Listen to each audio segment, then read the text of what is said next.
Hi there, and welcome to day 11 of daily reflections on how to go from grief to greatness in your life. It's Tanya here. It's my pleasure to be here with you and just give you some of the tips that I have learned over, is it 40 years? Over 40 years of my journey of personal development, which really did start when I was about 14. And what I first started doing actually was journaling.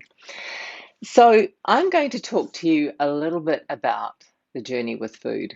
And the reason I'm going to do that is because of the recent interview on addictions that I've got, which is just underneath this video on YouTube. Some people have asked me personally about how did you do it with food? How did you do it? Well, the truth is, I'm still doing it. And because I don't expect perfection. Do I sometimes eat too much still? Yeah. Do I care? No. Do I go and binge and do some of the stupid things I used to do with food once upon a time? No. Do I really overeat to the point where I feel sick? No, I just don't. Never occurs to me to do that. I never want to. I don't want to do that to myself. It's not who I am anymore. The journey wasn't easy though. It didn't happen overnight, but I made the decision to do it, and I made the decision to keep doing it. I said yes to me, I suppose. Because every time I put food in my mouth, too much food in my mouth, I was saying no to me. I was saying no to my feelings. I was saying no to who I was. I was people pleasing. I was doing everything else but living a life of truth to me. And it first started for me, gosh, probably the first noticeable time I looked at myself and went, oh man, you look fat. And I wasn't, by the way. I was pretty lean, in fact, was when I was 14. And it was from that moment that the craziness did start. Trying to lose the weight, binging, obsessing about food, body, you name it. Now, for me, the binging was never crazy, which is the silly thing. It was, here, sorry, stuck everywhere. For me, the food was bigger in my mind. You know, I had a girlfriend say to me, oh my God, don't you just go to a supermarket and buy like $50 worth of food and then go home and just gorge it? That wasn't me. I didn't do that. I just ate whatever was in the house, and when it ran out, I suppose. But um, for me, the obsession was so much more in my mind.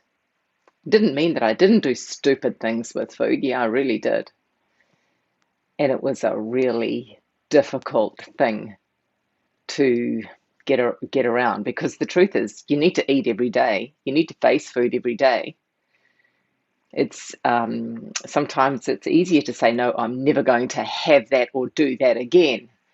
And you never have to face it. But the truth is we have to eat 3, 4, 5 times a day, whatever it is that you do. So you've got to face food.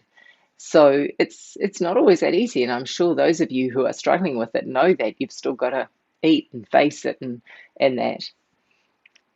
If I was to give you probably some of the no, not fastest.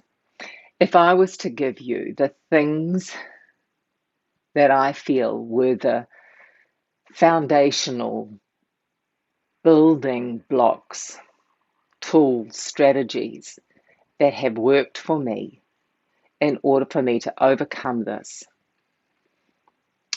it is to have this desire to fix it, this deep desire to fix that problem once and for all. It was a deep desire to live and to live well. And I knew that how you do one thing is how you do everything. And if I kept binging on food and obsessing about food in my body, the rest of my life was going to be shite. I didn't want the rest of my life to be shite. I wanted to feel joy and happiness. I wanted to be able to show up for my clients, for my husband, for everything. I didn't want to settle. I had a deep desire, and I had a very strong reason why. And it wasn't because I didn't want to be in that pain, which is great. It was more than that. It was I wanted to experience life. That was my driver, wanting to work towards something. Because I knew that when I ate moderately and when I let go of the obsession, blah, blah, blah, then I did experience life. I experienced joy. I was present. I experienced grief, laughter, my relationship, you name it. When the food is present in those sorts of quantities, you can't experience life. And I was damned if I was going to get to the end of my life and have regrets that I wasted it with food.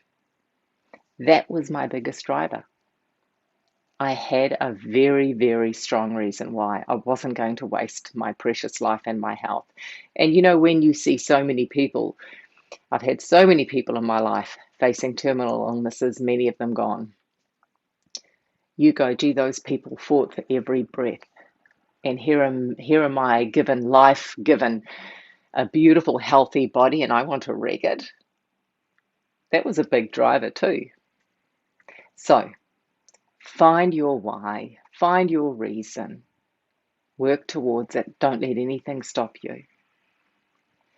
You know how to lose weight. If you've got to lose weight, you know how to do it. There are so many tools out there to lose the weight if that is an issue, if your physical health is a problem. But if I was to say something, it would be don't try and do it fast.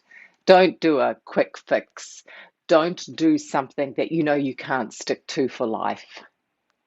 It's better to lose a half a pound a week, which makes it 26 pounds, 10 kilos a year, than to lose the same 10 kilos 3 times in the year and still be at a high weight. Do you know what I mean? Do it slow. And what I often say to people is don't even go on a diet or a restriction. Just stop the overeating. Okay. Now, I know it's easy to say stop the overeating, but I don't know how else to say it. If you just didn't overeat, if you just didn't binge, then your body would get used to. Actually, this is how much my body needs. Just start with that. That is better than that, right? The other thing is just start loving who you are. Go within. I always say go within. If you don't go within, then you're going to go without. Love and respect who you are. Create this identity of who you are, this strong, intelligent, healthy woman or man. One that is lovable, one that is loved, one that's got everything to live for. Work on that instead of working on how many grams of protein and carbs you've got. Work on what is in here. Because when you love and respect who you are, you're not going to want to inhale cream buns by the dozen. You're not going to want to do that to yourself. You don't do that to people you love. You don't do that to your children. Why would you do it to you? Those are some of the top tips anyway. So I hope that has helped you. Look, it's not an easy journey, but the decision is simple. You either make the decision, am I going to do this or not? Because if you don't do it in 12 months' time, you're probably going to be about 10 grand lighter because that's how much it costs to binge in a year on average, over and above what you normally eat. And you're probably going to be at an unhealthy weight, if not more. And your health would have failed, not to mention relationships. You probably would have made some shite decisions too. Make the decision for you today. Okay, hope that has helped. Bye for now.